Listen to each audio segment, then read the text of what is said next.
For my first lock of the week, I'm going to go with the Browns over the Jets. The Browns are looking to be in the playoffs. This is their chance to clinch the playoff and most likely be the 5th seed, probably playing the Jaguars in the first round. So they need this win just to stay in course for that, and the Jets are just ready for it all season. For my second lock of the week, I'm going to go with the Chiefs over the Bengals. I know the Bengals are been up and down, and after losing Burrow and everything, I just don't see them having enough. I think the Chiefs need this game after losing a couple of games. I think the Chiefs need this game so bad that I think it's going to probably be like a 7-point type of game. I think it's going to be like a 20-13 type of game.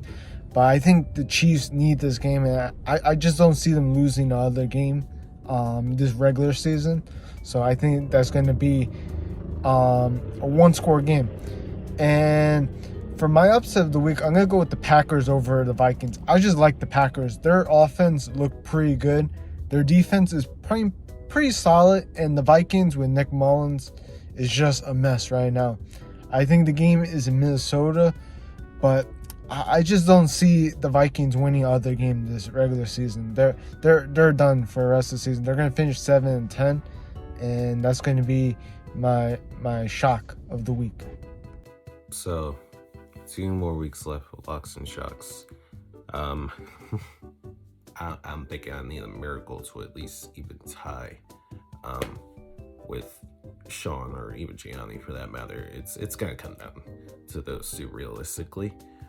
So these last 2 weeks are gonna be for fun for guys like me and TK and Dezzy and Tolu and Dezzy. So I'm trying to make the most of it. This week, like I said, I can go 3-0 and whatever happens, but I don't know. Let's just go from here. First lock of the week that I'm going with. Give me the Rams over the Giants. The Rams, high-powered offense, or at least really good players on a fairly solid offense, should be able to take down the Giants, who they have a pretty good record against them over the last couple of years. Sean McVay does. So that'll be my first lock. My second lock of the week, man, give me the Cowboys over the Lions. The Cowboys, they're a 15 game home winning streak, so I don't think that stops with the Lions. As a matter of fact, I feel like the Lions, they are, still adjusting to being a playoff team. So going into a playoff environment like tonight, in Dallas, it's going to be very tough for them. It's going to be an adjustment, because it's not something that they're used to. And even in the division game, like with the Bears, they struggled. So I feel, like if they go into Jerry's world, they're going to feel a little bit of pressure right there. And this is a pretty important game for both teams. The Cowboys have a chance to still win the division if they win tonight. But if the Lions win, they could potentially lock up the 2 seed. I don't think they're ready for that. And I feel like Dallas is going to pick up the victory. I don't think it's going to be a blowout, but I do expect a 2-score victory. I don't think that would be crazy to say. And for my shock of the week, give me the Raiders over the Colts. The Raiders are still in playoff contention, and Antonio Pierce has these guys playing very inspired right now. Kind of eerily similar to the last interim head coach.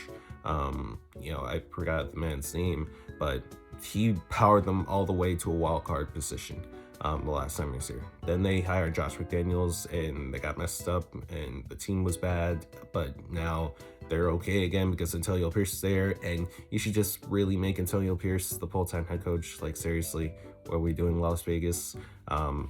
They have a chance to be at 500 after this game. And the Colts, for as much as I love Shane Steichen, this is still a fairly inconsistent team in itself. So I feel like if the Raiders defense steps up in that game, then they will shock the world. Give me like a 24-21 victory for them. If you made it to the end of this video, you get to listen to the King Toluwani Akintunde. Well, make sure to leave a like and, of course, subscribe to the We Hate Sports YouTube channel. And don't forget to check out audio EPs in the description below. Lamar Jackson is the greatest quarterback of all time.